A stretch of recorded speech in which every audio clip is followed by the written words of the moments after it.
Alright mga idol, tapos na kami mag washing. So papahinga na muna kami ng mga ilang minuto.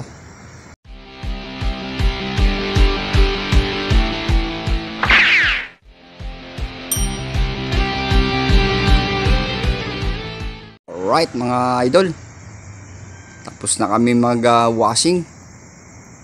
So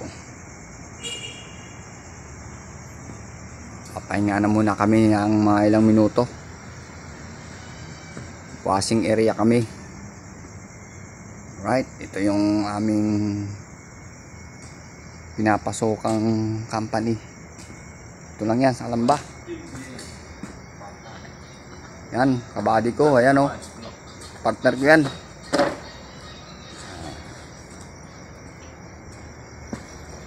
Yan si Ma'am Marie Chris. Ngayon lang ang kumain, madaling araw. Yan. Mabait yan. May pakapi pa yan. Ere o. Kape. Kape lang sa kalam. Higop.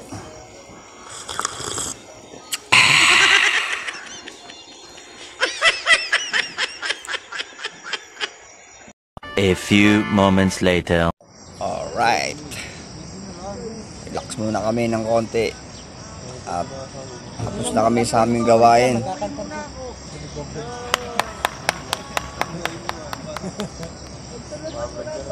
Yun po sa washing, may mumo na dalawang container. Ay, akala ko kasi kanina may mumo. Biglang gumalaw ang container kasi. Talaga to si Bon. Gulat ko kanina Ayan, yung mga kasama ko. Oh. Chill lang. Wow! Ba? Wow! Kaya natin to. Laban lang. Alright.